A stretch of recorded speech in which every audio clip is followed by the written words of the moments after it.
ಶ್ರೀರಾಮಶರಣಂ ಸಮಸ್ತಜಗತಾಂ ರಾಮಂ ವಿನಾ ಕಾಗತಿ ರಾಮೇಣ ಪ್ರತಿಹನ್ಯತೆ ಕಲಿಮಲಂ ರಾಮಾಯ ಕಾರ್ಯಂ ನಮಃ.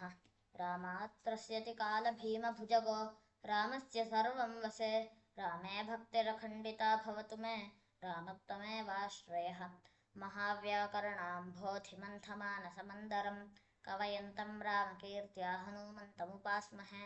ವಾಲ್ಮೀಕೇರ್ಗೌಃ ಪುನೀಯಾನ್ನೋ ಮಹೀಧರಪದಾಶ್ರಯ ಯದ್ದುಗ್ಧಮುಪಜೀವಂತಿ ಕವಯಸ್ತರ್ಣಕಾ ಇವ ಪೃಥ್ವೀಮಂಡಲಮಧ್ಯಸ್ಥಾಃ ಪೂರ್ಣಬೋಧಮತಾನುಗಾಃ.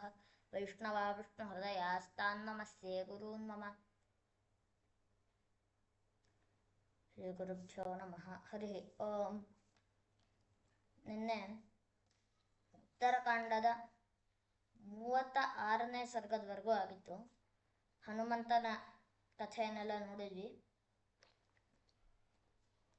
ರಾಮ ಅಗಸ್ತ್ಯರನ್ನ ಅವನು ಮುಂದೆ ಅಶ್ವಮೇಧವನ್ನು ಮಾಡಬೇಕು ಅಂತ ಮಾಡ್ತಾನೆ, ಅದಕ್ಕೆ ಬರಬೇಕು ಅಂತ ಕರೆದ. ಮತ್ತೆ ಮುಂದೆ ಅವನು ಯಾರ್ಯಾರು ಕಪಿಗಳು ರಾಕ್ಷಸರು ಎಲ್ಲರೂ ಬಂದಿದ್ರೋ ಅವರೆಲ್ಲರನ್ನೂ ಕೂಡ ಅವನು ಕಳಿಸ್ಕೊಟ್ಟ. ಅಲ್ಲಿಗೆ ಅವರವರ ರಾಜ್ಯಕ್ಕೆ ಕಳಿಸ್ಕೊಟ್ಟ. ಮತ್ತು ಜನಕ, ಯುಧಾಜಿತ್ ಅಂದರೆ ಭರತನ ಸೋದರ ಮಾವ, ಅವರೆಲ್ಲರನ್ನೂ ಕೂಡ ಕಳಿಸ್ಕೊಟ್ಟ ಅವರವರ ರಾಜ್ಯಕ್ಕೆ. ಆ ಎಲ್ಲರಾದರೂ ಕೂಡ ರಾಮನಿಗೆ ಅವರವರು ಉಪಹಾರವನ್ನೆಲ್ಲ ಕೊಟ್ಟರು, ಅಂದರೆ ಉಡುಗೊರೆಯನ್ನೆಲ್ಲ ಕೊಟ್ಟರು. ಮತ್ತು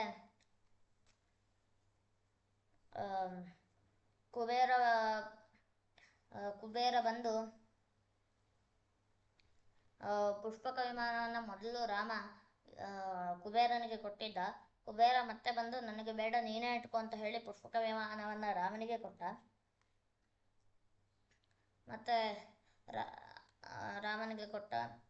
ಮತ್ತು ರಾಮ ಮತ್ತು ಸೀತೆ ಇಬ್ಬರೂ ಕೂಡ ಒಂದು ವನದಲ್ಲಿ ಹೋಗಿ ವಿಹಾರವನ್ನು ಮಾಡ್ತಾ ಇದ್ರು. ಮತ್ತು ಸೀತೆ ಗರ್ಭವತಿ ಆದ್ಲು. ಮತ್ತು ಸೀತೆ ರಾಮನಿಗೆ ಕೇಳಿದ್ಲು, ನಾನು ಎಲ್ಲ ತಪೋವನಗಳನ್ನು, ಎಲ್ಲ ತೀರ್ಥಕ್ಷೇತ್ರಗಳನ್ನೆಲ್ಲ ನೋಡಬೇಕು ಅಂತ ಅಂದ್ಕೊಂಡಿದ್ದೀನಿ ಅಂತ ಹೇಳಿದ್ಲು. ರಾಮ ಸರಿ ಅಂತ ಹೇಳ್ದ. ಮುಂದಿನ ದಿವಸ ರಾಮ ಸಭೆಯಲ್ಲಿ ಕೂತಿದ್ದ. ಆಗ ನಗರದಲ್ಲಿ ಏನೇನು ನಡೀತಾ ಇದೆ ಅಂತ ಹೇಳೋದಕ್ಕೋಸ್ಕರ ಅಂತ ಕೆಲವು ಜನ ಇದ್ದರು. ವಿಜಯ, ಮಧುಮತ್ತ, ಕಾಶ್ಯಪ, ಮಂಗಲ, ಕುಲ, ಸುರಾಜಿ, ಕಾಲಿಯ, ಭದ್ರ, ದಂತವಕ್ತ್ರ, ಸುಮಾಗಧ, ಇಷ್ಟು ಜನ ಇದ್ದರು. ಈ ಇಷ್ಟು ಜನದಲ್ಲಿ ಭದ್ರ ಅನ್ನೋನು ಬಂದು ರಾಮನಿಗೆ ಹೇಳ್ದ, ಈ ನಗರದಲ್ಲಿ ಕೆಲವರು ಸೀತೆಯ ಬಗ್ಗೆ ಮತ್ತು ನಿನ್ನ ಬಗ್ಗೆ ಒಳ್ಳೆಯ ಮಾತುಗಳನ್ನು ಆಡ್ತಾ ಇಲ್ಲ, ಒಳ್ಳೆಯ ಅಭಿಪ್ರಾಯವಾಗಿಲ್ಲ ಅಂತ ಹೇಳಿದ. ಆಗ ರಾಮ ಹೇಳ್ದ, ಅದು ಏನೇ ಆಗಿರಲಿ ನೀನು ನಂಗೆ ಹೇಳು ಅಂತ ಹೇಳ್ದ. ಆಗ ಅವನು ಹೇಳ್ದ, ಕೆಲವರೆಲ್ಲ ಮಾತಾಡ್ಕೊಳ್ತಾ ಇದ್ದಾರೆ, ರಾವಣ ಸೀತೆಯನ್ನು ಎಳ್ಕೊಂಡು ಲಂಕೆಗೆ ಕರ್ಕೊಂಡು ಹೋದ. ಲಂಕೆಗೆ ಕರ್ಕೊಂಡು ಹೋಗಿ ಅಷ್ಟು ದಿವಸ ಸೀತೆ ಅಲ್ಲೇ ಇದ್ಲು. ಆದರೂ ಕೂಡ ರಾಮ ಸುಮ್ಮನೆ ಕೊಂದು ಅವಳನ್ನು ಕರ್ಕೊಂಡ್ಬಂದ. ಅವಳು ರಾವಣನನ್ನೇ ಮದುವೆ ಆಗೋಣ ಅಂತ ಅವಳಿಗೆ ಇಚ್ಛೆ ಬಂದಿರಬೇಕು ಅಂತ ಏನು ಯೋಚನೆಯನ್ನೇ ಮಾಡಲಿಲ್ಲ. ಅದರಿಂದ ನಾವು ಕೂಡ ಹಾಗೆ ಮಾಡ್ಬೋದು ಅಂತ ಕೆಲವರೆಲ್ಲ ಅನ್ಕೋತಾ ಇದ್ರು. ಆಗ ಇದನ್ನು ಕೇಳಿ ರಾಮನಿಗೆ ತುಂಬ ದುಃಖ ಆಯಿತು. ಅವನು ಲಕ್ಷ್ಮಣ, ಭರತ, ಶತ್ರುಘ್ನರನ್ನು ಬೇಗ ಬರೋದಕ್ಕೆ ಅಂತ ಹೇಳ್ದ. ಎಲ್ಲರೂ ಬಂದರು. ಏಕಾಂತದಲ್ಲಿ ಅವ್ರ ಜೊತೆ ಇಡೀ ನಗರದಲ್ಲಿ ಏನೇನು ಆಗ್ತಾ ಇದೆ ಅನ್ನೋದನ್ನೆಲ್ಲ ರಾಮ ಹೇಳ್ದ. ಆಗ ರಾಮ ಲಕ್ಷ್ಮಣಂಗೆ ಹೇಳ್ದ, ಹೋಗಿ ಸೀತೆಯನ್ನು ಕಾಡಿನಲ್ಲಿ ಬಿಟ್ಟು ಬಾ ಅಂತ. ಆಗ ಲಕ್ಷ್ಮಣ ಸೀತೆಯನ್ನು ರಥದಲ್ಲಿ ಕೂಡಿಸ್ಕೊಂಡು ಹೊರಟ. ಗಂಗೆ ತಟಕ್ಕೆ ಹೋದ. ಅಲ್ಲಿ ಹೋಗ್ತಾ ಇರಬೇಕಾದ್ರೆ ಆಗ ಅವನು ಹೇಳ್ದ, ಹೀಗೆ ಎಲ್ಲ ರಾಜ್ಯದಲ್ಲಿ ಎಲ್ಲ ಕಡೆ ಕೂಡ ಹೀಗೆ ನಡೀತಾ ಇದೆ, ಅದರಿಂದ ರಾಮ ಹೇಳಿದ್ದಾನೆ ನಾ ಬಿಟ್ಟು ಬರಬೇಕು ಅಂತ. ಅಲ್ಲಿವರೆಗೂ ಸುಮ್ಮನೆ ರಾಮ ಹೇಳಿದ್ದಾನೆ ಇಲ್ಲಿಗೆ ಬರ್ಬೇಕಂತ ಸುಮ್ಮನೆ ಹೇಳ್ದ. ಈಗ ಯಾಕೆ ಅಂತ ವಿಸ್ತಾರವಾಗಿ ಹೇಳ್ದ. ಮತ್ತೆ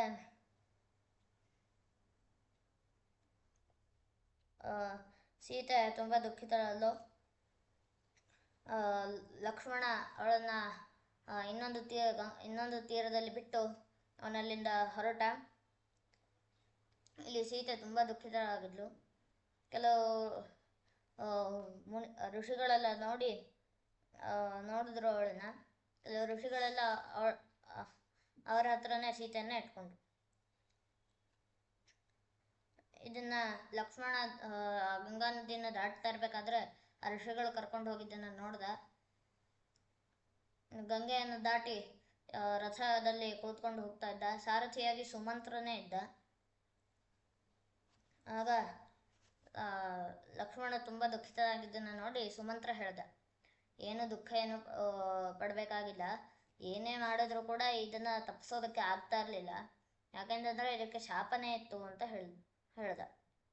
ಅದಕ್ಕೆ ಹೌದಾ ಏನು ಅಂತ ಕೇಳಿದಾಗ ಸುಮಂತ್ರ ಹೇಳ್ದ, ಮೊದಲು ದಶರಥ, ನೀವೆಲ್ಲರೂ ಹುಟ್ಟಿದ ತಕ್ಷಣ ದುರ್ವಾಸ ಋಷಿಗಳ ಹತ್ರ ಹೋಗಿ ಇವರೆಲ್ಲರೂ ಕೂಡ ಹೇಗೆ ಇರ್ತಾರೆ ಅಂತ, ಮುಂದೆ ಇವರ ಭವಿಷ್ಯ ಎಲ್ಲ ಏನು ಅಂತ ಕೇಳಿದಾಗ ದುರ್ವಾಸರು ಹೇಳಿದರು, ರಾಮ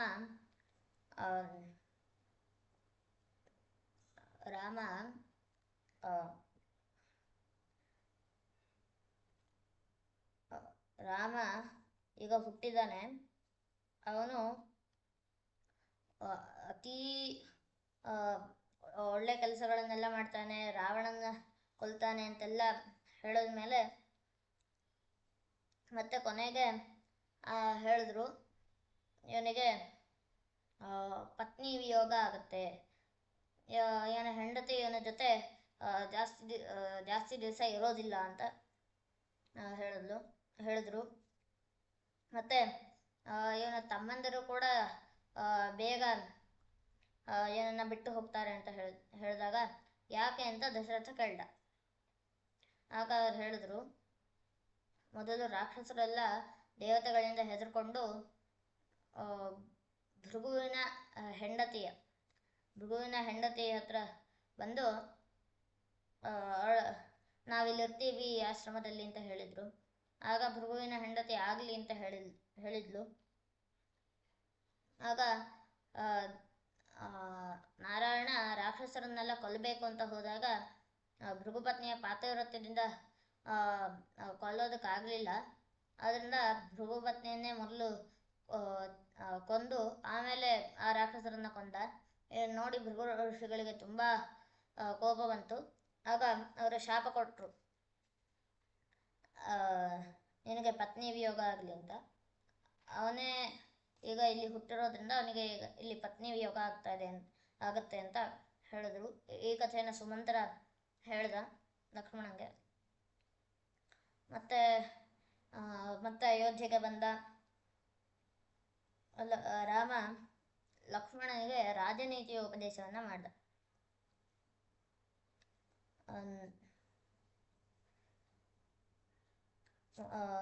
ನೃಗ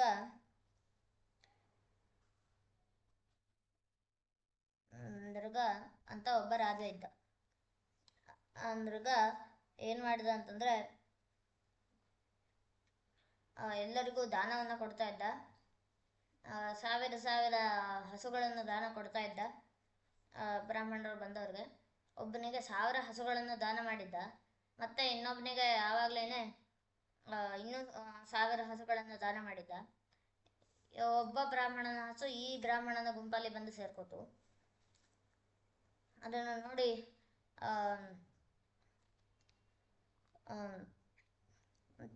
ಇಬ್ಬರಿಗೂ ಜಗಳ ಆಯಿತು. ಈ ಇಬ್ಬರು ಬ್ರಾಹ್ಮಣರಿಗೂ ಹೋಗಿ ರಾಜನ ಹತ್ರ ಕೇಳಿದ್ರು, ಗೋ ನಂದು ನಿಂದು ಅಂತ. ಆಗ ಬ್ರಾಹ್ಮಣ ಆಗ ರಾಜ ಆಮೇಲೆ ನೋಡೋಣ ಅಂತ ಹೇಳಿ ಆ ಕೆಲಸವನ್ನು ಮಾಡಲೇ ಇಲ್ಲ. ಅದಕ್ಕೆ ಇಬ್ಬರು ಕೂಡ ಇವನಿಗೆ ಶಾಪವನ್ನು ಕೊಟ್ಟರು. ನೀನು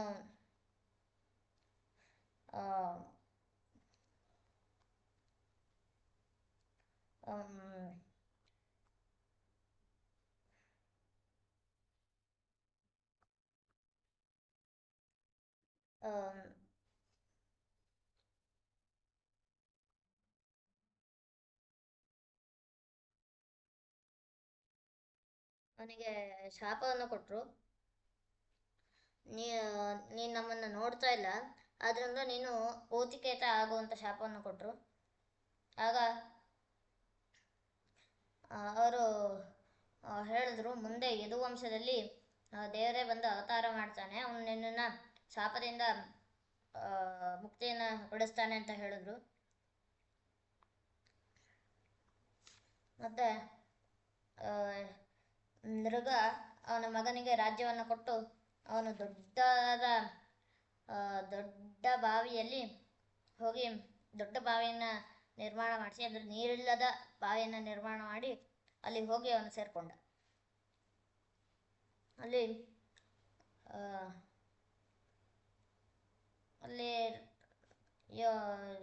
ಇನ್ನೊಂದು ಉದಾಹರಣೆ ಏನು ಅಂತಂದರೆ, ನಿಮಿ ಮತ್ತು ವಸಿಷ್ಠ ಇಬ್ಬರು ಕೂಡ ಒಬ್ಬರೊಬ್ಬರಿಗೆ ಶಾಪವನ್ನು ಕೊಟ್ಕೊಂಡ್ರು. ಯಾಕಂತಂದರೆ ವಸಿಷ್ಠರು ನಿಮಿಯನ್ನು ನೋಡಬೇಕು ಅಂತ ಬಂದಿದ್ದರು.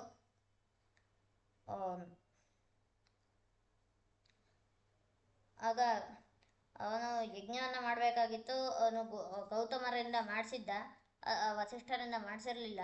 ಆಮೇಲೆ ವಸಿಷ್ಠರು ಅವನಿಗೆ ಹೇಳಿದರು, ನಾನು ಬೇರೆ ಯಜ್ಞವನ್ನು ಮುಗಿಸಿ ಮತ್ತೆ ನಿಮಗೆ ಬಂದು ಮಾಡಿಸ್ತೀನಿ ಅಂತ. ಆದರೂ ಕೂಡ ಗೌತಮರಿಂದ ಅವನು ಯಜ್ಞವನ್ನು ಮುಗಿಸಿದ್ದ. ಅದಕ್ಕೆ ವಸಿಷ್ಠರು ಬಂದು ನಿಮಗೆ ಶಾಪವನ್ನು ಕೊಟ್ಟರು. ನಿಮಿ ವಸಿಷ್ಠರಿಗೆ ಶಾಪವನ್ನು ಕೊಟ್ಟ. ಇಬ್ಬರು ಕೂಡ ದೇಹತ್ಯಾಗವನ್ನು ಮಾಡಿದರು. ಮತ್ತು ವಸಿಷ್ಠರು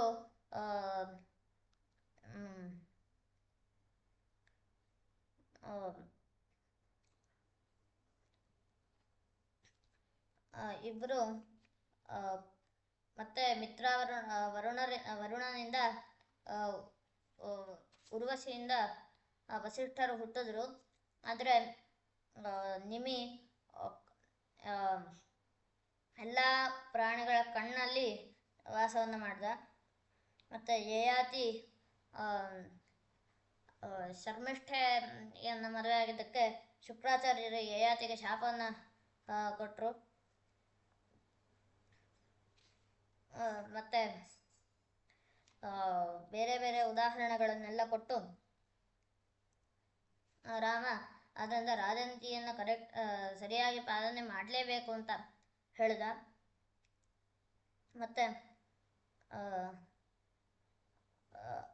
ಮತ್ತು ಮುಂದೆ ಒಂದು ನಾಯಿ ಬಂತು. ಒಂದು ನಾಯಿ ರಾಮನ ಹತ್ರ ನ್ಯಾಯ ಕೇಳೋದಕ್ಕೆ ಅಂತ ಬಂತು. ರಾಮ ಲಕ್ಷ್ಮಣಂಗೆ ಹೇಳಿದ, ನಾಯಿನ ಒಳಗೆ ಕರಿ ಅಂತ. ನಾಯಿ ಬಂತು. ನಾಯಿ ಹೇಳ್ತು, ಒಬ್ಬ ಬ್ರಾಹ್ಮಣ ಬಂದು ನನಗೆ ಹೊಡಿತಾ ಇದ್ದಾನೆ ಅಂತ. ಅವನನ್ನು ಕರೆಸಿ ಕೇಳಿದಾಗ, ಹೌದು ನಾನು ಹೊಡಿತಾ ಇದ್ದೆ ಅಂತ ಹೇಳ್ದ. ಅದರಿಂದ ರಾಮ ನಾಯಿಗೆ ಕೇಳಿದ, ಇವನಿಗೆ ಏನು ದಂಡವನ್ನು ಕೊಡಬೇಕು ಅಂತ. ಆಗ ಮಠಾಧೀಶನನ್ನಾಗಿ ಮಾಡು ಅಂತ ಹೇಳಿದ್ರು. ಒಂದು ಮಠದ ಏನೇನು ದುಡ್ಡು ಏನೇನು ನೋಡ್ಕೋಬೇಕೋ ಅದೆಲ್ಲವನ್ನು ನೋಡ್ಕೊಳ್ಳೋನಾಗಿ ಇವನನ್ನು ಮಾಡು ಅಂತ ನಾಯಿ ಹೇಳ್ತು. ಆಗ ಯಾಕೆ ಅಂತ ಕೇಳಿದಾಗ ಹೇಳ್ತು ಆ ನಾಯಿ, ನಾನು ಮೊದಲು ಮಠಾಧೀಶ ಆಗಿದ್ದೆ. ಆಗ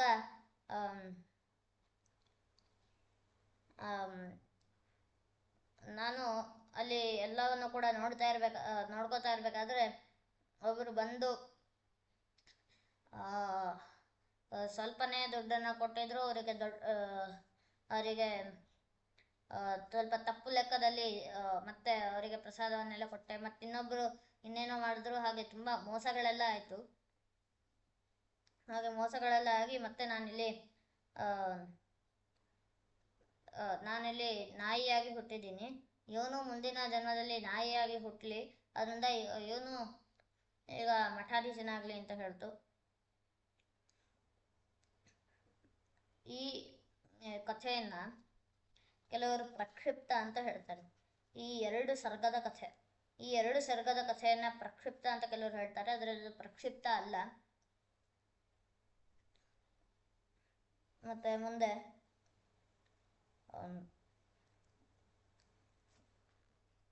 ಮುಂದೆ ಕೆಲವು ಋಷಿಗಳೆಲ್ಲ ಬಂದರು. ಆ ಋಷಿಗಳಿಗೆಲ್ಲ ರಾಮ ಸತ್ಕಾರವನ್ನು ಮಾಡ್ದ. ಆಗ ಋಷಿಗಳೆಲ್ಲ ಹೇಳೋದು, ಮಧು ಅಂತ ಒಬ್ಬ ರಾಕ್ಷಸ, ಆ ಮಧು ಅನ್ನೋ ರಾಕ್ಷಸ ರುದ್ರದೇವರಿಗೆ ತಪಸ್ಸು ಮಾಡಿ ರುದ್ರದೇವರ ಶೂಲವನ್ನು ಪಡ್ಕೊಂಡಿದ್ದ. ಆ ರುದ್ರದೇವರ ಶೂಲವನ್ನು ಅವನು ಇಟ್ಕೊಂಡಿದ್ದ. ಮತ್ತು ಅವನಿಗೆ ಕುಂಭೀನಸಿ ಅನ್ನೋ ಹೆಂಡತಿಯಲ್ಲಿ ಒಬ್ಬ ಮಗ ಹುಟ್ಟಿದ. ಅವನ ಹೆಸರು ಲವಣ ಅಂತ.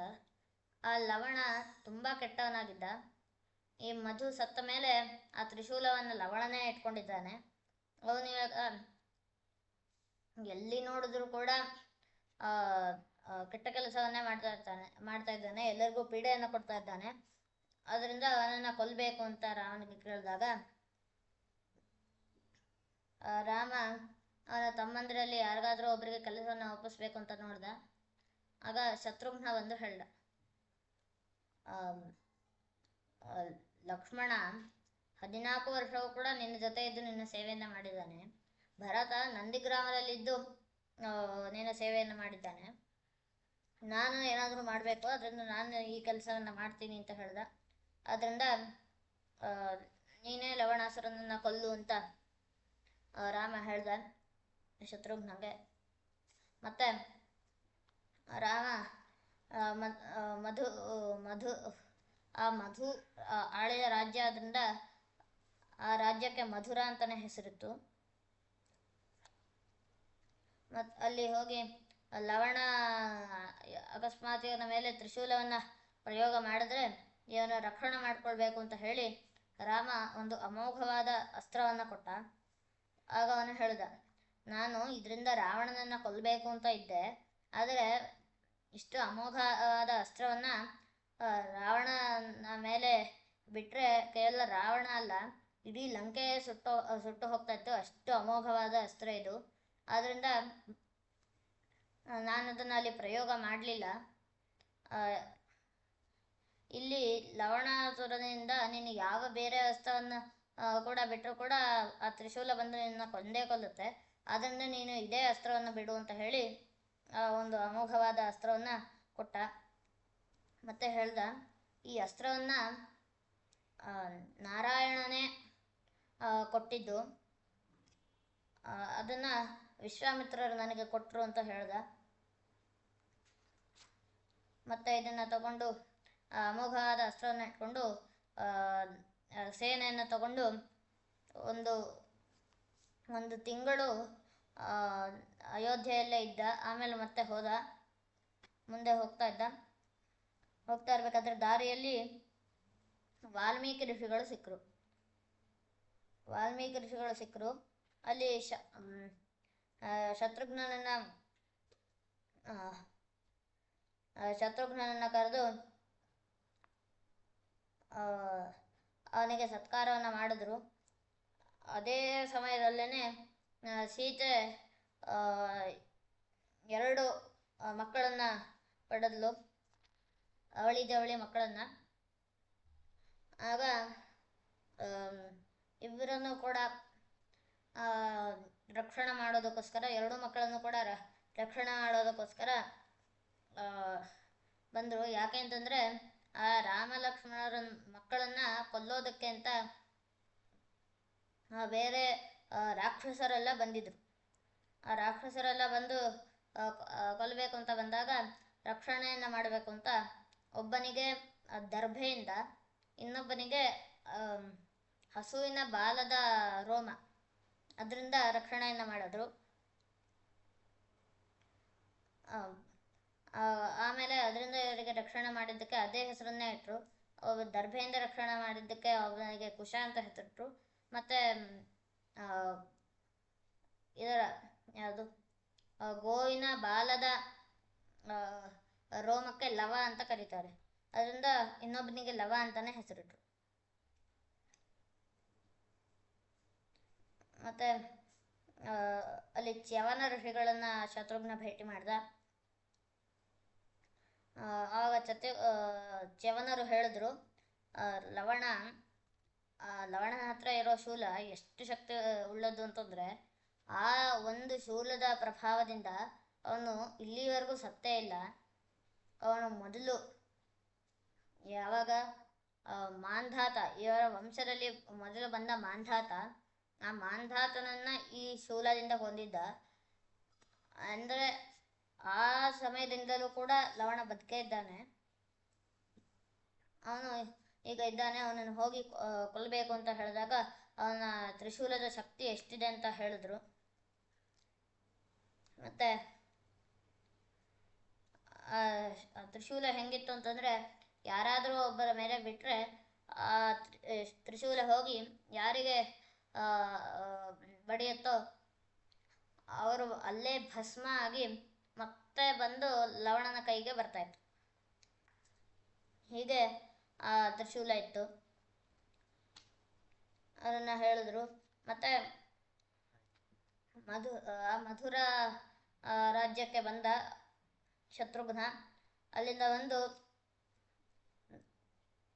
ಅಲ್ಲಿ ಆಗ ಲವಣಾಸುರ ಆಹಾರಕ್ಕೋಸ್ಕರ ಅಂತ ಹೇಳಿ ಬೇರೆ ಪ್ರಾಣಿಗಳನ್ನೆಲ್ಲ ಬೇಟೆ ಆಡೋದಕ್ಕೋಸ್ಕರ ಹೋಗಿದ್ದ. ಆ ಸಮಯದಲ್ಲಿ ಶತ್ರುಘ್ನ ಬಂದು ಯುದ್ಧವನ್ನು ಮಾಡಬೇಕು ಅಂತ ನಿಶ್ಚಯ ಮಾಡ್ದ. ಲವಣಾಸುರ ಬಂದ ತಕ್ಷಣವೇ ಯುದ್ಧವನ್ನು ಪ್ರಾರಂಭ ಮಾಡ್ದ. ಆಗ ಇಬ್ಬರು ತುಂಬ ಘೋರವಾದ ಯುದ್ಧವನ್ನು ಮಾಡಿದ್ರು. ಲವಣಾಸುರ ಎಲ್ಲ ಅಸ್ತ್ರಗಳನ್ನು ಬಿಟ್ಟ, ಆದರೆ ಶತ್ರುಘ್ನ ಎಲ್ಲವನ್ನೂ ಕೂಡ ನಾಶ ಮಾಡ್ದ. ಕೊನೆಗೆ ತ್ರಿಶೂಲವನ್ನೇ ಬಿಟ್ಟ. ಆಗ ಅಮೋಘವಾದ ರಾಮ ಕೊಟ್ಟ ಅಸ್ತ್ರದಿಂದ ತ್ರಿಶೂಲವನ್ನು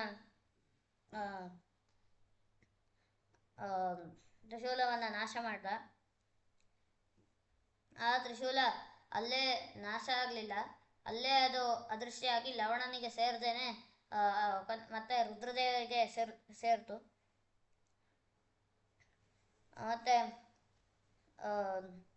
ಇಬ್ಬರು ಯುದ್ಧ ಆಗ್ತಾ ಇದ್ದನ್ನು ನೋಡಿ ಆ ರುದ್ರದೇವರು ಕೊಟ್ಟ ತ್ರಿಶೂಲವು ಕೂಡ ಮತ್ತೆ ಅದು ನಾಶ ಆಗಿದೆ ನೋಡಿ, ನಾಶ ಆಯಿತು ಅಂತಂದರೆ ರುದ್ರದೇವ್ರ ಹತ್ರ ಹೋಗಿದ್ದನ್ನು ನೋಡಿ ಎಲ್ಲ ದೇವತೆಗಳು ಎಲ್ಲರೂ ಬಂದು ಆ ಯುದ್ಧವನ್ನು ನೋಡೋದಕ್ಕೆ ಪ್ರಾರಂಭ ಮಾಡಿದ್ರು.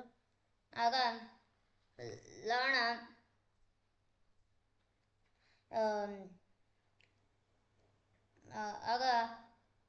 ಲವಣ ಬೇರೆ ಉಳಿದಿದ್ದ ಬೇರೆ ಅಸ್ತ್ರಗಳನ್ನೆಲ್ಲ ಬಿಟ್ಟ. ಆ ಅಸ್ತ್ರಗಳನ್ನೆಲ್ಲವನ್ನು ಕೂಡ ಶತ್ರುಘ್ನ ನಾಶ ಮಾಡಿ ಇನ್ನೊಂದು ಅಸ್ತ್ರವನ್ನು ಬಿಟ್ಟ. ಆ ಅಸ್ತ್ರ ಹೋಗಿ ಲವಣನ ಎದೆಯನ್ನು ಸೀಳಿತು. ಲವಣ ಸತ್ತ. ಮತ್ತು ದೇವತೆಗಳೆಲ್ಲ ಶತ್ರುಘ್ನನಿಗೆ ಆಶೀರ್ವಾದವನ್ನು ಮಾಡಿದ್ರು. ಮತ್ತು ಅಲ್ಲಿ ಹೋಗಿ ಆ ರಾಜ್ಯದಲ್ಲಿ ಅವನು ಸ್ವಲ್ಪ ಹೊತ್ತು ಇದ್ದ. ಮತ್ತು ಶತ್ರುಘ್ನ ಅಯೋಧ್ಯೆಗೆ ಮತ್ತೆ ಬಂದ. ಹೋಗ್ತಾ ಇರಬೇಕಾದ್ರೆ ಮತ್ತೆ ವಾಲ್ಮೀಕಿಗಳ ಆಶ್ರಮಕ್ಕೆ ಬಂದ.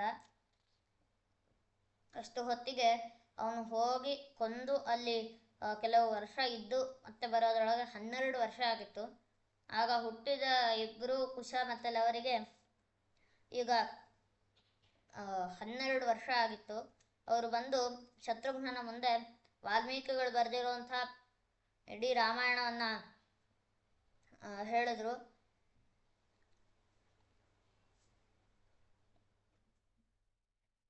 ಮತ್ತು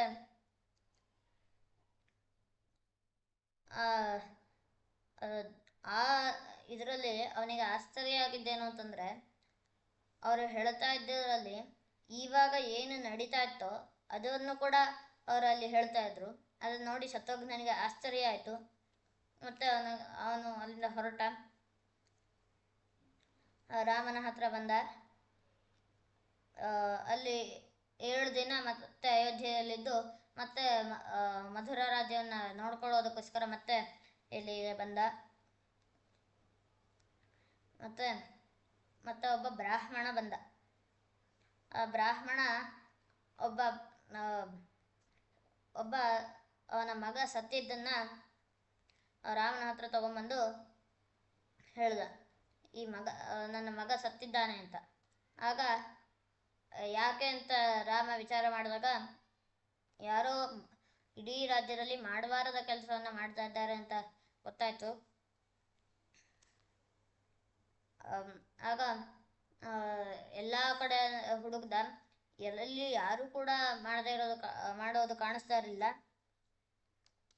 ಮತ್ತೆ ದಕ್ಷಿಣ ದಿಕ್ಕಿಗೆ ಹೋದ.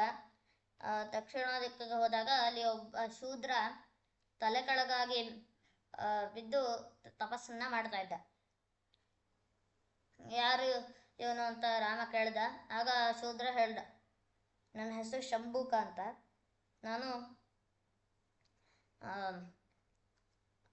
ನಾನು ಪಾರ್ವತಿಯನ್ನ ಮದುವೆ ಆಗಬೇಕು ಅಂತ ಹೇಳಿ ತಪಸ್ಸನ್ನ ಮಾಡ್ತಾ ಇದ್ದೀನಿ ಅಂತ ಹೇಳಿದಾಗ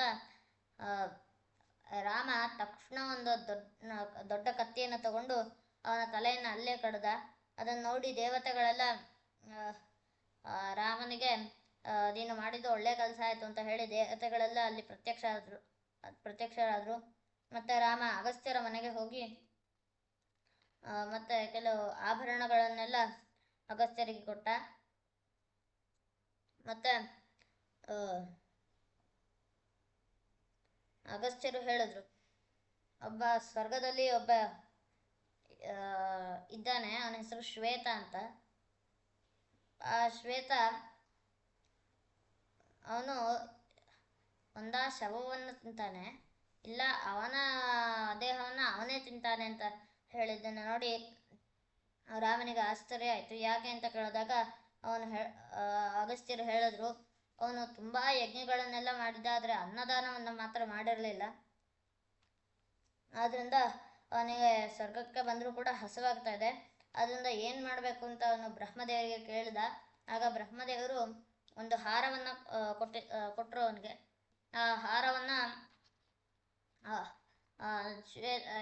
ರಾಮನಿಗೆ ಕೊಡಬೇಕು ಅಂತ ಹೇಳಿದ್ರು ಬ್ರಹ್ಮದೇವರು. ಅದಕ್ಕೆ ಶ್ವೇತ ಅವನೇ ಇಲ್ಲಿಗೆ ಬರೋಕ್ಕಾಗೋದಿಲ್ಲ, ಅದರಿಂದ ಅವನು ನನಗೆ ಆ ಹಾರವನ್ನು ಕೊಟ್ಟು ಕಳಿಸ್ದ ಅಂತ ಹೇಳಿ ಆ ಹಾರವನ್ನು ಅಗಸ್ತ್ಯರು ಕೊಟ್ಟರು. ಮತ್ತು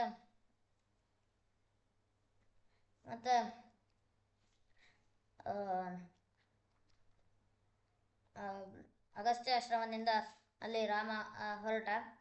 ಮತ್ತು ಭರತ ಹೇಳ್ದ, ಈಗ ರಾಜಸೂಯ ಯಜ್ಞವನ್ನು ಮಾಡಬೇಕು ಅಂತ. ಆಗ ರಾಮ ರಾಜಸೂಯ ಯಜ್ಞವನ್ನು ಬೇಡ, ಅಶ್ವಮೇಧ ಯಜ್ಞವನ್ನು ಮಾಡೋಣ ಅಂತ ಹೇಳಿ ಅಶ್ವಮೇಧ ಯಜ್ಞವನ್ನೇ ಮಾಡ್ದ. ಅಶ್ವಮೇಧ ಯಜ್ಞ ಹೇಗಿತ್ತು ಅಂತ ಹೇಳ್ತಾ ಲಕ್ಷ್ಮಣ ಇಂದ್ರ ವೃತ್ರನ ಕೊಂದ ಮೇಲೆ ಬ್ರಹ್ಮಹತ್ಯಾ ದೋಷ ಹೋಗೋದಕ್ಕೋಸ್ಕರ ತಪಸ್ಸನ್ನ ಮಾಡಿದರೂ ಕೂಡ ಆದರೂ ಕೂಡ ಮತ್ತೆ ಸಂಪೂರ್ಣವಾಗಿ ದೋಷ ಹೋಗೋದಕ್ಕೆ ಅಶ್ವಮೇಧವನ್ನು ಮಾಡ್ದ. ಮತ್ತು ರಾಮನು ಹೇಳ್ದ,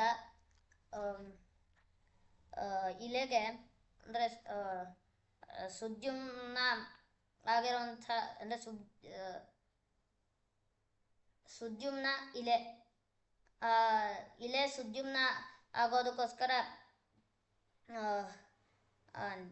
ರುದ್ರದೇವರಿಂದ ವರವನ್ನು ಪಡೆದಿದ್ರು ಕೂಡ 1 ತಿಂಗಳು ಸುದ್ಯುಮ್ನ ಆಗಿ ಇನ್ನೊಂದು ತಿಂಗಳು ಇಲೆ ಆಗಿರೋದಕ್ಕೆ ವರವನ್ನು ಪಡೆದಿದ್ರು ಕೂಡ ಆ ವರವನ್ನು ಅವನು 1 ತಿಂಗಳು ಆದಮೇಲೆ ಮತ್ತೆ ಅವನು ಇಲೆ ಗಂಡಾಗೋದಕ್ಕೆ ಒಂದು ಅಶ್ವಮೇಧವನ್ನು ಮಾಡಬೇಕಾಗಿತ್ತು ಅಂತ ಹೇಳ್ದ ರಾಮ. ಅದಕ್ಕೋಸ್ಕರ ಅಶ್ವಮೇಧ ಯಜ್ಞ ಮಾಡಬೇಕು ಅಂತ ನಿಶ್ಚಯ ಮಾಡಿದ್ರು. ಆಗ ರಾಮ ಅಶ್ವಮೇಧವನ್ನು ಮಾಡ್ದ. ಆಗ ಅಶ್ವಮೇಧವನ್ನು ಮಾಡಬೇಕಾದ್ರೆ ಪತ್ನಿ ಇರಬೇಕು ಅಂತ ಹೇಳಿದ್ರಿಂದ ಅಲ್ಲಿ ಸೀತೆ ಸುವರ್ಣ ಪ್ರತಿಮೆಯನ್ನು ಮಾಡಿಸ್ದ. ಸುವರ್ಣ ಪ್ರತಿಮೆಯನ್ನು ಮಾಡಿಸ್ಮೇಲೆ ಕುದುರೆಯನ್ನು ಬಿಟ್ಟ. ಕುದುರೆ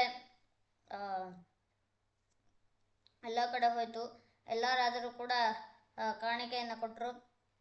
ಮತ್ತು ಅಶ್ವಮೇಧವನ್ನು ಯಜ್ಞವನ್ನು ಪ್ರಾರಂಭ ಮಾಡಬೇಕಾಗಿತ್ತು. ಆಗ ವಾಲ್ಮೀಕಿಗಳು ಅಲ್ಲಿಗೆ ಬರ್ತಾರೆ. ವಾಲ್ಮೀಕಿಗಳು ಸೀತೆ ಮತ್ತು ಲವಕುಶರನ್ನು ಕರ್ಕೊಂಡು ಬರ್ತಾರೆ. ಅಲ್ಲಿ ಲವಕುಶರು ಎಲ್ಲ ಕಡೆ ಹೇಳ್ತಾ ಇರ್ತಾರೆ ರಾಮನ ಕಥೆಯನ್ನು. ಆಗ ಅಂದರೆ ನಾನು ಲವಕುಶರು ಅಂತ ಹೇಳ್ತೇನೆ, ಇದು ಲವಕುಶರೇ ಹೇಳ್ತಾ ಇರೋದ್ರಿಂದ ಲವಕುಶರು ನಾವು ವಾಲ್ಮೀಕಿಗಳ ಜೊತೆಗೆ ಇಲ್ಲಿಗೆ ಬಂದ್ವಿ. ಮತ್ತೆ ಬಂದು ನಾವಿಲ್ಲಿ ಬಂದಾಗ ನಾನು ಹೇಳ್ತಾ ಇದ್ವಿ, ಆಗ ನೀನು ಬಂದು ಕರೆದಿ, ಆಗ ನಾವಿಲ್ಲಿ ಬಂದ್ವಿ ಅಂತ ಹೇಳಿದ್ರು. ಈಗ ಇಲ್ಲಿ ಸೀತೆ ಬಂದಿದ್ದನ್ನು ನೋಡಿ ರಾಮ ಸೀತೆಗೆ ಹೇಳ್ದ, ನೀನು ಶುದ್ಧಳಾಗಿದ್ಯಾ ಅಂತ ನೀನು ಸಮರ್ಥನೆ ಮಾಡೋದಕ್ಕೋಸ್ಕರ ಶಪಥವನ್ನು ಮಾಡು ಅಂತ ಹೇಳ್ದ. ಆಗ ವಾಲ್ಮೀಕಿಗಳು ಸೀತೆ ಶುದ್ಧಳಾಗೇ ಇದ್ದಾಳೆ ಅಂತ ಹೇಳಿದ್ರು ಕೂಡ ಸೀತೆ ಪ್ರತಿಜ್ಞೆ ಮಾಡಿದ್ಲು.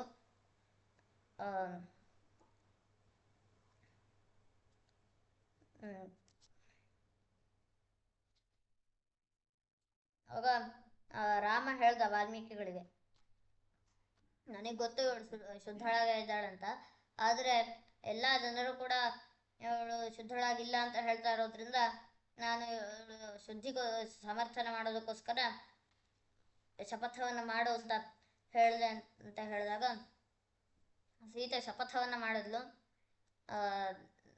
ನಾನು ರಾಮನನ್ನು ಬಿಟ್ಟು ಬೇರೆಯವರು ಯಾರನ್ನೂ ಕೂಡ ಯೋಚನೆ ಮಾಡಿಲ್ಲ ಅಂತ ಶಪಥವನ್ನು ಮಾಡಿದಾಗ ಅಲ್ಲಿ ಭೂಮಿ ಬಿರುಕು ಬಂತು.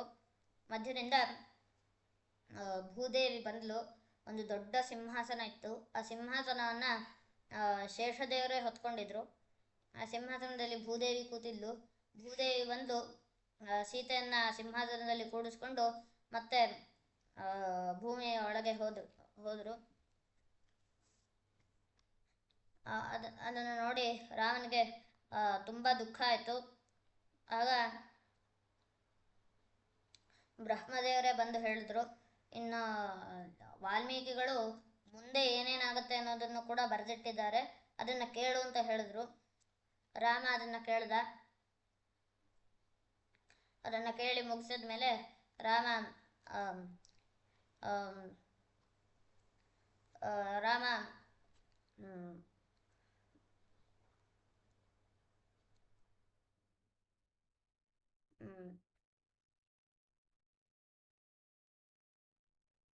ರಾಮ ಅದನ್ನು ಕೇಳಬೇಕಾದ್ರೆ ಲವಕುಶರು ಹೇಳಿದ್ರು, ಸೀತೆ ರಸಾತಲ ಪ್ರವೇಶವನ್ನು ಮಾಡಿದ್ಮೇಲೆ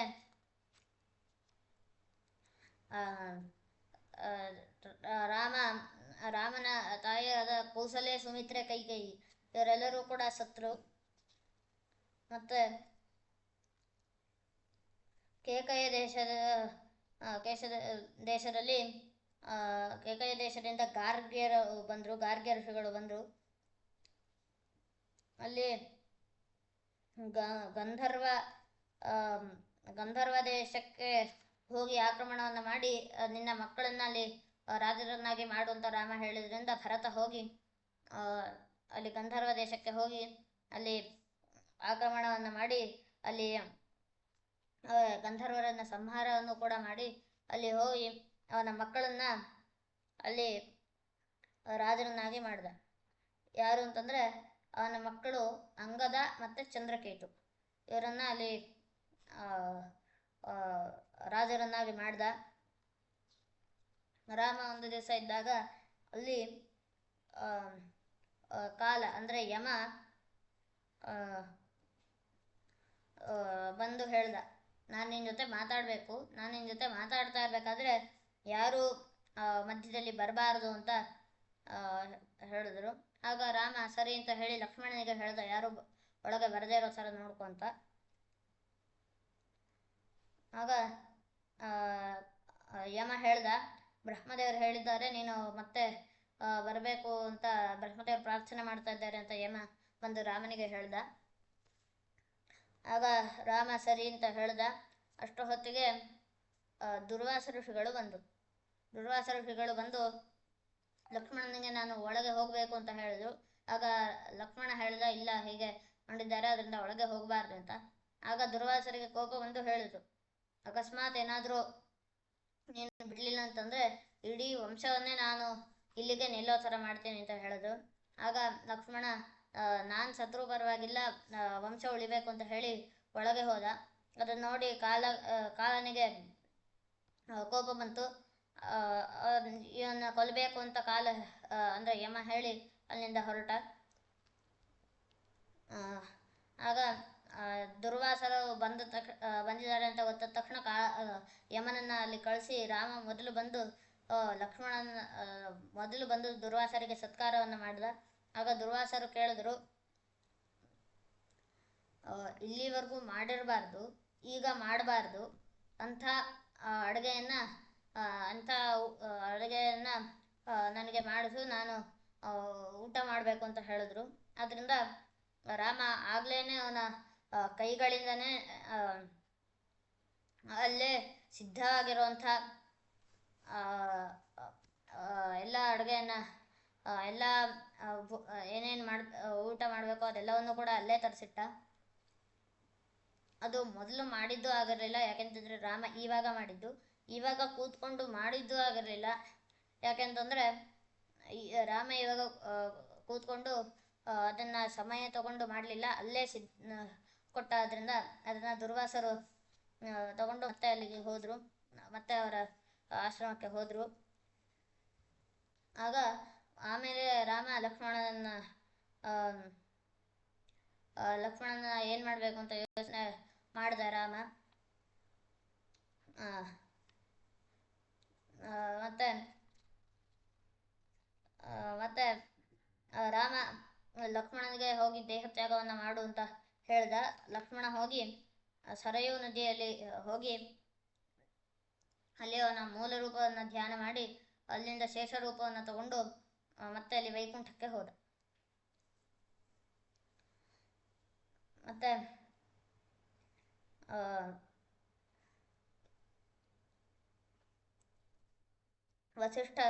ವಸಿಷ್ಠರು ಹೇಳಿದ್ರು, ವಸಿಷ್ಠರು ರಾಮನಿಗೆ ಪ್ರಾರ್ಥನೆ ಮಾಡಿಕೊಂಡ್ರು. ಯಾಕೆಂತಂದರೆ ವಸಿಷ್ಠರಿಗೆ ಗೊತ್ತಿತ್ತು ರಾಮ ದೇವರೇ ಅಂತ, ಆದ್ದರಿಂದ ಪ್ರಾರ್ಥನೆ ಮಾಡಿದ್ರು. ಈಗ ಪರಂಧಾಮಕ್ಕೆ ಹೋಗಬೇಕು ಅಂತ ಬ್ರಹ್ಮದೇವರು ಮತ್ತು ಎಲ್ಲ ದೇವತೆಗಳು ಹೇಳಿದ್ದಾರೆ ಅಂತ ಹೇಳಿದರು. ಅದಕ್ಕೆ ರಾಮ ಎಲ್ಲರನ್ನೂ ಕೂಡ ಕರೆದು ರಾಮ ಲವ ಮತ್ತು ಕುಶರನ್ನು ರಾಜ್ಯದಲ್ಲಿ ಪಟ್ಟಾಭಿಷೇಕವನ್ನು ಮಾಡಿ ಮತ್ತು ಎಲ್ಲ ಕಪ್ಪಿಗಳನ್ನು ಮತ್ತು ಎಲ್ಲ ರಾಕ್ಷಸರನ್ನ ಎಲ್ಲರನ್ನೂ ಕೂಡ ಯಾರ್ಯಾರಿದ್ದಾರೋ ಎಲ್ಲರನ್ನೂ ಕೂಡ ರಾಮ ಕರೆದ. ಈಗ ನಾನು ಪರಂಧಾಮಕ್ಕೆ ಹೋಗ್ತೀನಿ, ಆದ್ದರಿಂದ ನೀವು ಬಂದು ನೀವು ಯಾರ್ಯಾರು ಮೋಕ್ಷಕ್ಕೆ ಹೋಗಬೇಕು ಅಂತ ಇದ್ದೀರೋ ಅವರೆಲ್ಲರೂ ಬನ್ನಿ ಅಂತ ಹೇಳ್ದ. ಎಲ್ಲರೂ ಬಂದರು. ಆಗ ರಾಮ, ಹನುಮಂತ, ಜಾಂಬವಂತ, ವಿಭೀಷಣ, ಮೈಂದ ಮತ್ತು ವಿವಿಧ ಈ 5 ಜನಕ್ಕೆ ಇಲ್ಲೇ ಇರೋದಕ್ಕೆ ಹೇಳಿ ಇನ್ನೆಲ್ಲರನ್ನೂ ಕೂಡ ಕರ್ಕೊಂಡು ಹೋದ. ಎಲ್ಲರೂ ಕೂಡ ಸರಿಯೋ ನದಿಯಲ್ಲಿ ಸ್ನಾನ ಮಾಡಿದ ತಕ್ಷಣವೇ ಒಳ್ಳೆ ದೇವತೆಗಳ ರೂಪವನ್ನು ತಗೊಂಡು ರಾಮನ ಜೊತೆ ಹೋಗ್ತಾ ಇದ್ರು. ರಾಮ ಮೊದಲು ಸ್ನಾನವನ್ನು ಮಾಡಿದ ಸರಿಯೋ ನದಿಯಲ್ಲಿ. ತಕ್ಷಣ ಅಲ್ಲಿಗೆ ಗರುಡ ಬಂದ. ರಾಮ ಅಲ್ಲಿ ಗರುಡ ಬಂದ ಮೇಲೆ ರಾಮ ಅಲ್ಲೇ ಅವನ ಆ ರೂಪವನ್ನು ಬಿಟ್ಟು ಅಲ್ಲೇ ಅವನ ವಾಸುದೇವ ರೂಪವನ್ನು ತಗೊಂಡು ಗರುಡನ ಮೇಲೆ ಕೂತು ಅಲ್ಲಿಂದ ಹೊರಟ. ಅಲ್ಲಿ ಯಾರ್ಯಾರು ಬಂದು ಆವಾಗ ಸರಿಯೂ ನದಿಯನ್ನು ಸ್ನಾನ ಮಾಡಿದ್ರೋ ಆಗ ಎಲ್ಲರೂ ಕೂಡ ಅವರು ಮೋಕ್ಷಕ್ಕೆ ಹೋದರು. ಇದನ್ನು ಇಷ್ಟು ಕಥೆ ಏನಿದೆ, ಈ ರಾಮಾಯಣ ವಾಲ್ಮೀಕಿಗಳು ರಚನೆ ಮಾಡಿರೋದು. ಇದನ್ನು ದೇವತೆಗಳು ಕೂಡ ರಾಮನ ಕಥೆಯನ್ನು ಕೇಳ್ತಾರೆ. ಯಾರು ಇದನ್ನು ಪಠನೆ ಮಾಡ್ತಾರೋ ಅವರು ಅವರ ಯಾವ ಪಾಪವೂ ಕೂಡ ಇರೋದಿಲ್ಲ. ಮತ್ತು ಒಂದು ಪಾದವನ್ನು ಕೂಡ ಹೇಳಿದ್ರು ಕೂಡ ಪಾಪದಿಂದ ಪರಿಹಾರವನ್ನು ಪಡ್ಕೋತಾರೆ. ಮತ್ತು ಯಾರಿನ ಪೂರ್ತಿಯಾಗಿ ಪಾರಾಯಣವನ್ನು ಮಾಡ್ತಾನೋ ಅವನು ಅವನು ಇಲ್ಲಿಗೆ ಅವನು ಇಂದ್ರಲೋಕಕ್ಕೆ ಬ್ರಹ್ಮಲೋಕಕ್ಕೆ ಹೋಗ್ತಾನೆ. ಮತ್ತು ಪ್ರತಿ ದಿವಸವೂ ಕೂಡ ಪಾಪವನ್ನು ಮಾಡೋನು ಕೂಡ ಇದನ್ನು ಕೇಳಿದ್ರೆ ಅವನು ಸ್ವರ್ಗಕ್ಕೆ ಹೋಗ್ತಾನೆ.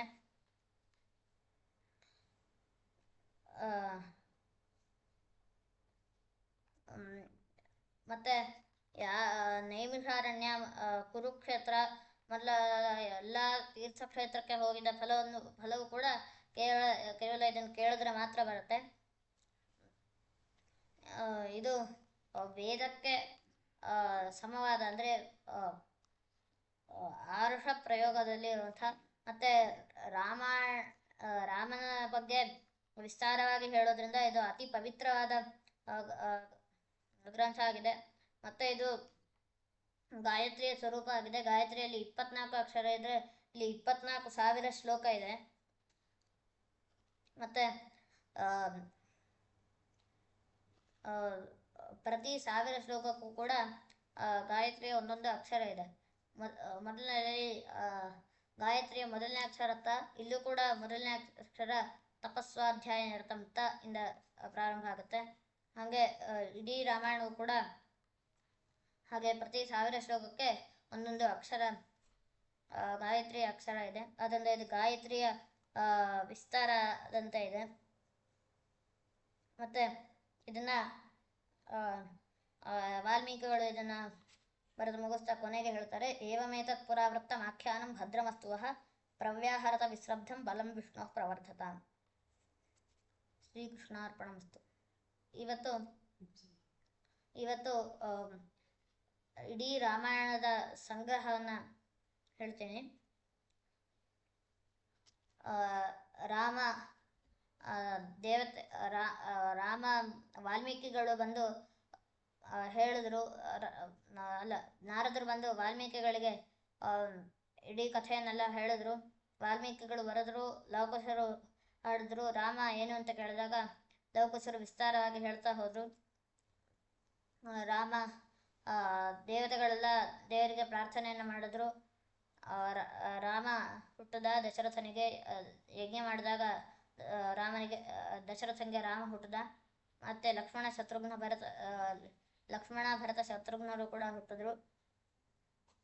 ಮತ್ತು ಅವನು ಬೆಳೆದ ಮೇಲೆ ವಿಶ್ವಾಮಿತ್ರರು ಬಂದು ಅವನನ್ನು ಕರ್ಕೊಂಡು ಹೋಗಿ ತಾಟಕೆಯನ್ನು ಸಂಹಾರ ಮಾಡಿದ.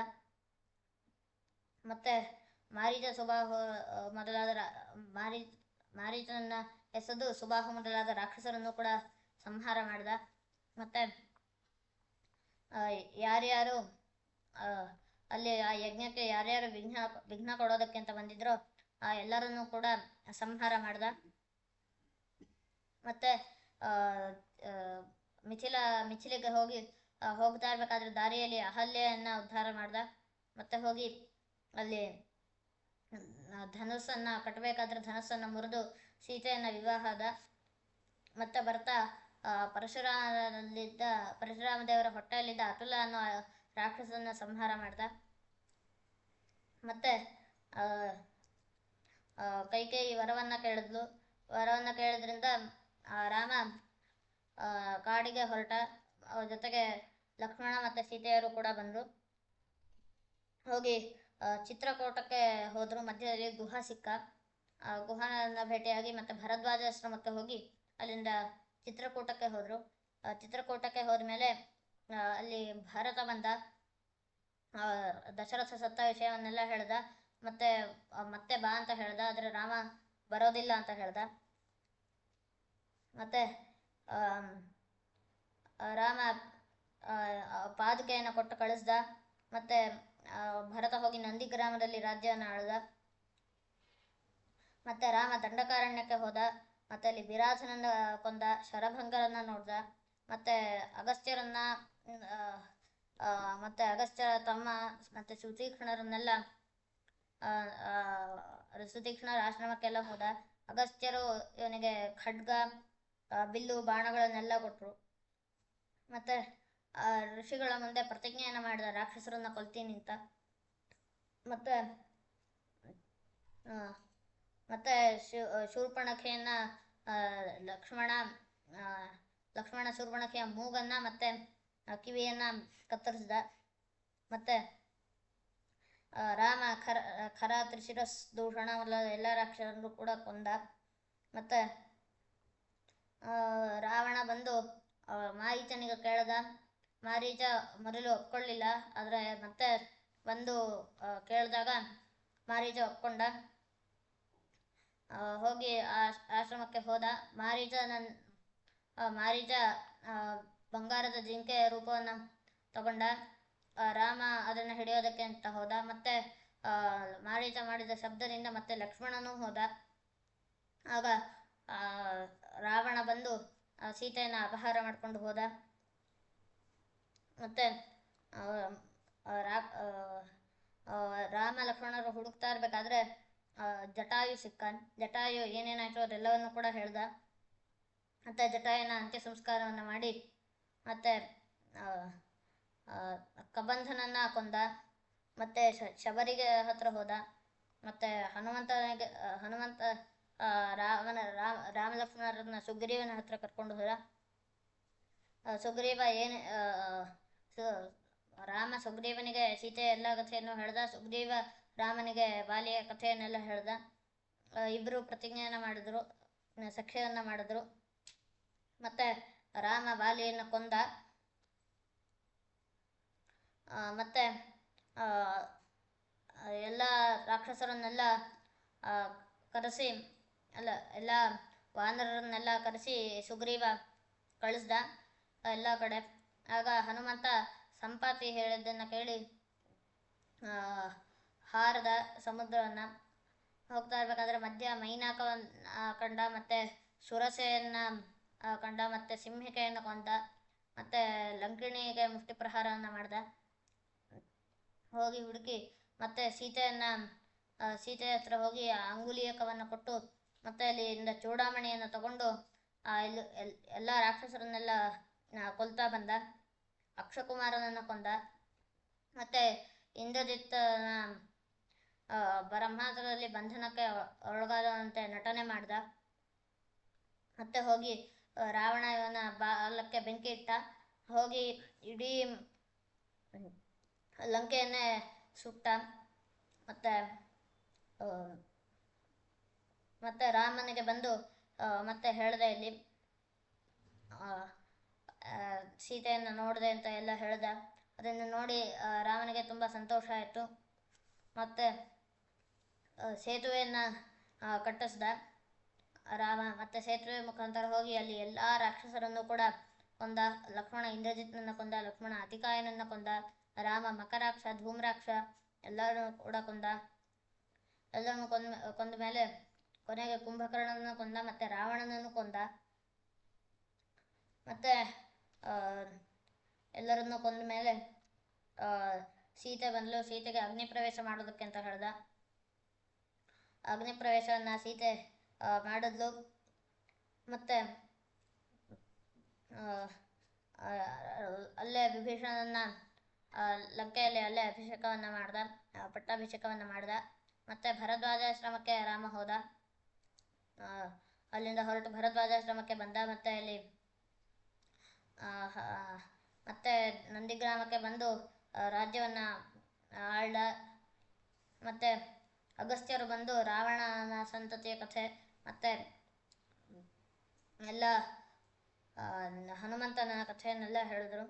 ಆ ಕಥೆಯನ್ನೆಲ್ಲ ಹೇಳಿದ ಮೇಲೆ ಮತ್ತೆ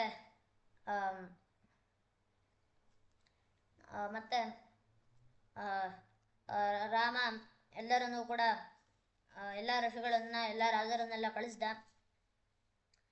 ಮತ್ತು ಅಲ್ಲಿ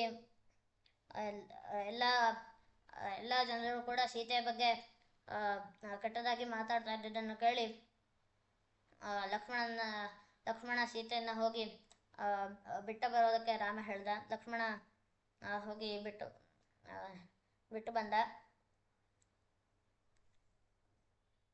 ಮತ್ತೆ ಸುಮಂತ್ರ ಲಕ್ಷ್ಮಣನಿಗೆ ಎಲ್ಲ ಕಥೆಯನ್ನೆಲ್ಲ ಹೇಳಿದ. ಮತ್ತೆ ರಾಮ ಲಕ್ಷ್ಮಣನಿಗೆ ರಾಜನೀತಿಯನ್ನು ಉಪದೇಶ ಮಾಡ್ದ. ಮತ್ತೆ ಒಂದು ನಾಯಿ ಬಂತು, ಆ ನಾಯಿಗೆ ನ್ಯಾಯವನ್ನು ಕೊಟ್ಟ. ಮತ್ತೆ ಶತ್ರುಘ್ನ ಹೋಗಿ ಲವಣನನ್ನು ಸಂಹಾರ ಮಾಡ್ದ. ಮತ್ತೆ ಒಬ್ಬ ಬ್ರಾಹ್ಮಣ ಬಂದ. ಒಬ್ಬ ಒಬ್ಬ ಒಬ್ಬ ಬ್ರಾಹ್ಮಣ ಅವನ ಮಗ ಸತ್ತಿದ್ದಾನೆ ಅಂತ ಕರ್ಕೊಂಬಂದ. ರಾಮ ಶಂಭೂಕನನ್ನ ಕೊಂದ. ಮತ್ತೆ ರಾಮ ಅಗಸ್ತ್ಯರು ಕೊಟ್ಟ ಹಾರವನ್ನು ಹಾಕ್ಕೊಂಡ. ಮತ್ತೆ ಅಶ್ವಮೇಧವನ್ನು ಮಾಡಿದ. ಅಲ್ಲಿ ಬಂದು ಸೀತೆ ರಸಾತಲ ಪ್ರವೇಶವನ್ನು ಮಾಡಿದ್ಲು. ಮತ್ತೆ ಲವಕುಶರು ಉತ್ತರಕಾಂಡದ ಕಥೆಯನ್ನು ಕೂಡ ಹೇಳ್ತಾ ಬಂದರು. ಅದನ್ನು ಕೇಳಿದ ರಾಮ. ಮತ್ತೆ ಭರತ ಹೋಗಿ ಗಂಧರ್ವ ದೇಶದಲ್ಲಿ ಇಬ್ಬರು ಮಕ್ಕಳನ್ನ ರಾಜರನ್ನಾಗಿ ಮಾಡ್ದ. ಯಮ ಬಂದು ರಾಮನ ಜೊತೆ ಮಾತಾಡ್ತಾ ಇರ್ಬೇಕಾದ್ರೆ ದುರ್ವಾಸರು ಬಂದರು. ಲಕ್ಷ್ಮಣ ಒಳಗೆ ಹೋದ. ಅದನ್ನ ಮತ್ತೆ ಲಕ್ಷ್ಮಣನನ್ನ ರಾಮ ಕಳಿಸ್ದ. ಲಕ್ಷ್ಮಣ ದೇಹತ್ಯಾಗವನ್ನು ಮಾಡ್ದ. ಮತ್ತೆ ಪರಂಧಾಮಕ್ಕೆ ಹೋಗಬೇಕು ಅಂತ ನಿಶ್ಚಯ ಮಾಡ್ದ. ಆಗ ಎಲ್ಲರನ್ನೂ ಕೂಡ ಕರ್ಕೊಂಡು ಪರಂಧಾಮಕ್ಕೆ ಹೋದ. ಇದಿಷ್ಟು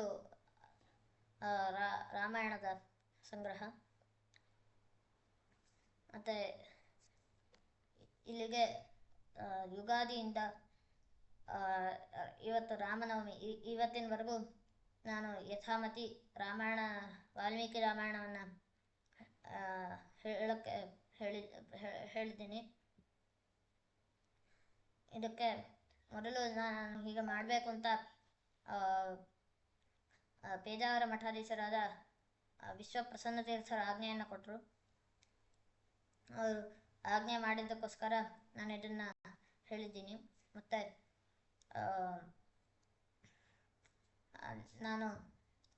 ನಾನು 3 ವರ್ಷದ ಹಿಂದೆ ಸಮಗ್ರ ವಾಲ್ಮೀಕಿ ರಾಮಾಯಣ ಕಥಾ ಪರೀಕ್ಷೆಯನ್ನು ಕೊಟ್ಟಿದ್ದೆ.